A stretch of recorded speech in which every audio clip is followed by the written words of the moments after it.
Welcome to Reading the Bible with Pastor. Today we're on Mark chapter 3. Previously, we had read about how Jesus was setting things new, but not really new, just opening up to what God had in store to show that He was going to be the Savior and set things right.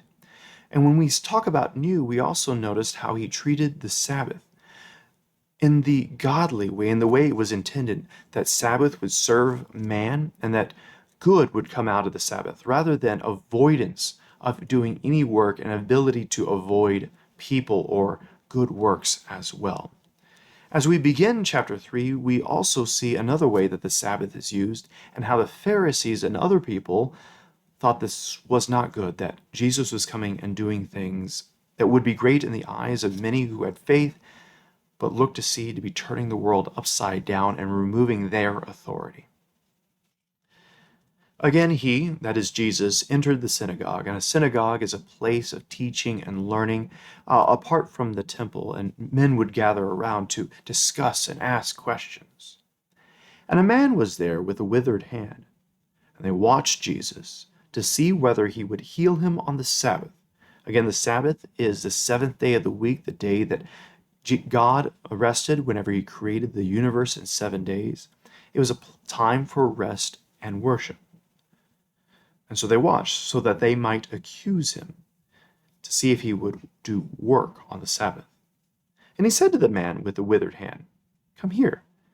And he said to them, "Is it lawful on the Sabbath to do good or to do harm, to save life or to kill?" Basically, he's asking, if you see someone dying and you can save them, would you? And the answer is absolutely, no matter what day it is. But if they were to give an answer one way or the other, they would prove themselves to be loyal to Jesus or to be against God's law. If they said, no, you can't save. You are to save. The Sabbath was made so that man would have rest in God, not just rest from doing the work around them. So the people that were accusing him, they were silent. And he looked around at them with anger, grieved at the hardness of heart. That is a spiritual state where they're resisting what is right before their eyes, the good news of the gospel of Jesus and his work. And he said to the man, "Stretch out your hand." He stretched it out, and his hand was restored. The Pharisees went out and immediately held counsel with the Herodians against him on how to destroy him. So the Pharisees are Jews that abide by the law, in fact, set other laws to make sure that they are the most righteous in the eyes of God. More like the eyes of man. The Herodians are actually those that have been politically linked with King Herod, who was put in place by the Romans, and many people thought was the inappropriate leader for the people. God should be putting in that king. So the Pharisees, who are Jews, and the Herodians, who are tied to the Romans, they should never meet, but the enemy of my enemy is my friend kind of thing. And just goes to show how hard their hearts were. Instead of listening to this man, their God, they went to their enemies in order to destroy him, even though he's doing great things. He's undermining everything that they would stand for. He is actually flipping man's wisdom to show God's wisdom. So these are the people that are against him. Let's see who's with Jesus. Jesus withdrew with his disciples to the sea, and a great crowd followed, from Galilee and Judea and Jerusalem and Idumea, and from beyond the Jordan, and from Tyre and Sidon. So many people from all sorts of regions coming to see Jesus. He has an influence not just in the small town, but everywhere. You can see why the Pharisees might want to turn against him. When the great crowd heard all that he was doing, they came to him, and he told his disciples to have a boat ready for him because of the crowd, lest they crush him. There were so many people wanting to get near him, they might actually hurt him. So he went out into a boat far enough that nobody would want to wait, and he would have room to teach and preach. For he had healed many, so that all who had disease pressed around him to touch him. And whenever the unclean spirit saw him, they fell down before him and cried out, "You are the Son of God." And he strictly ordered them not to make him known. Again, they know who he is as the Son of God.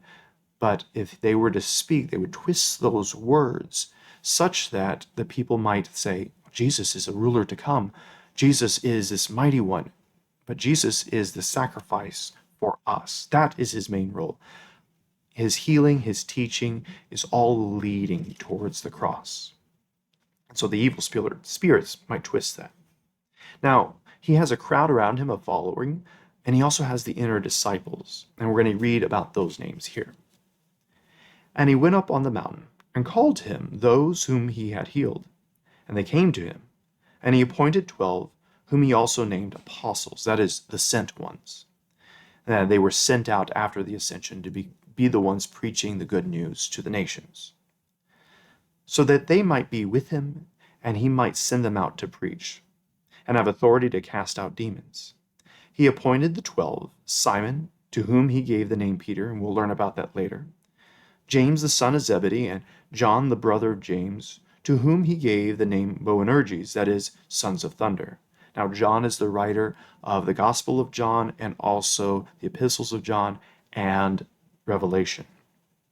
Andrew and Philip and Bartholomew and Matthew, who we heard was Levi, and Thomas, and James, the son of Alphaeus. Sometimes we refer to him as James the Lesser, not meaning that he is a lesser disciple, but he might have been shorter or smaller.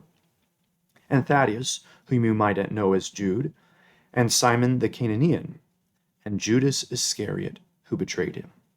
So those are his closest disciples here. We'll continue reading as we hear about the family of Jesus and how he refers to himself and to those around him as family. We'll pick up next time then with Mark chapter 3, verse 20.